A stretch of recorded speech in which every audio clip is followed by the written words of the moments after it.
গ্ৰামাঞ্চলৰ উন্নয়নৰ ফুপুলা স্বৰূপ জুৰিয়াত দিন হাজিৰা কৰা শ্ৰমিকে গাঁঠিৰ ধন ভাঙি সোণাই নদীৰ ওপৰত নিৰ্মাণ কৰিলে বাঁহৰ দলং। মন কৰক এই বিশেষ বাঁহৰ দলংখনলৈ। এখন বাঁহৰ দলং আৰু এজন শ্ৰমিকৰ সপোন। এই দলংখনৰ বাবে এতিয়া বিশেষ চৰ্চা লাভ কৰিছে এজন সাধাৰণ শ্ৰমিকে। বছৰ বছৰ ধৰি এখন দলঙৰ অভাৱৰ বাবে বাৰুকৈ জ্বলা-কলা খাই আহিছে জুৰিয়াত কেন্দুগুৰিৰ বৃহত্তৰ অঞ্চলটোৰ ৰাইজে। ৰাইজৰ দুখ দুৰ্দশা সহ্য কৰিব নোৱাৰি জুৰিয়াৰ কেন্দুগুৰিৰ দিন হাজিৰা কৰা আবুল হুছেইনে অকলেই লোকৰ ঘৰত কাম কৰি পোৱা ধনেৰে সোণাই নদীৰ ওপৰত নিৰ্মাণ কৰিলে বাঁহৰ দলং। কেন্দুগুৰি আৰু চতিয়ানৰ ৰাইজে বছৰৰ পিছত বছৰ ধৰি এখন দলঙৰ অভাৱত বহু কষ্ট কৰি হেৰাপাতি তথা নগাঁও চহৰৰ লগত যাতায়াত কৰিব লগা হৈছিল। এখন দলঙৰ বাবে আৰ্থ সামাজিক দিশৰ লগতে যথেষ্ট প্ৰভাৱ পৰিছিল অঞ্চলটোৰ কৃষক ছাত্ৰ-ছাত্ৰী তথা ৰোগীসকলৰ ওপৰতো। নগাঁও চহৰৰ পৰা মাত্ৰ 7 কিলোমিটাৰ নিলগত অনুন্নত অঞ্চলটোৰ ৰাইজৰ দুখ দুৰ্দশা দেখি সহ্য কৰিব নোৱাৰিলে শ্ৰমিক আবুল হুছেইনে। চৰকাৰী আঁচনিলৈ বাট নাচাই নিজৰ সীমিত উপাৰ্জনৰ ধনেৰে আৰম্ভ কৰিলে বাঁহৰ দলঙৰ নিৰ্মাণৰ কাম। নিজৰ বাহনিৰ পৰা 170টাকৈ বাঁহ কাটি নামি পৰিল দলং নিৰ্মাণৰ কামত। নিজে এজন দিন হাজিৰা কৰা শ্ৰমিক হৈও সহায়ক হিচাপে নিজৰ গাঁঠিৰ ধন খৰচ কৰি আন 4জন শ্ৰমিকক লগত লৈ প্ৰায় 15 দিনত নিৰ্মাণ কৰিলে নিজৰ সপোনৰ বাঁহৰ দলংখন। নগাঁও সাংসদ তথা সদৰ সমষ্টিৰ বিধায়ক ৰূপক শৰ্মা,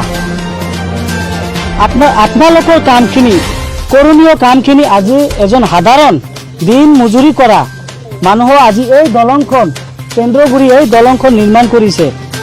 ইয়াতে স্কুলৰ ছাত্ৰ ছাত্ৰী যাতায়াত কৰে আৰু বিভিন্ন ধৰণৰ মানুহ যাতায়াত কৰিব লগা হয়।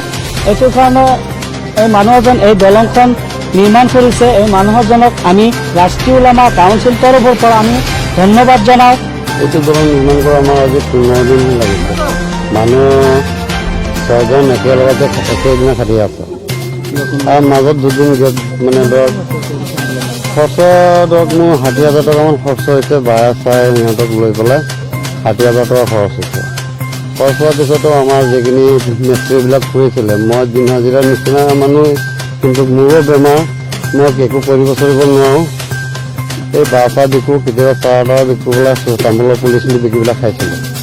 তাৰপিছতে ধৰক মাইকী মানুহজনী স্কুলত 1,000 টকা দৰমহা তাই থাকে।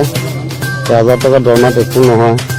আমাৰ ধৰক দেউতা 12,000টো লগাই থৈ গৈছিলে না, চৰকাৰৰ পৰা ধৰক মই এটা লেট্ৰিনো পোৱা নাই, দমকল পোৱা নাই, জব কাৰ্ড পোৱা নাই, আৰু ধৰক এই লাইন ইলেক্ট্ৰিচিটি এইবোৰ মোৰ ঘৰত নাই। ল'ৰা ছোৱালী লৈ পেলাই বৰ কষ্ট হৈছে মোৰ আৰু চলিবলৈ বৰ অসুবিধা। এইখন দলংটো কৰিছোঁ আৰু ধৰক মানে আইপিটি যেনেকুৱা ধৰক সৰু ল'ৰা ছোৱালী যুৱক ভাই বন্ধু সিহঁতে গামোচা পিন্ধি পেলাই সদায় এইফালেদি অহা যোৱা কৰি থাকে।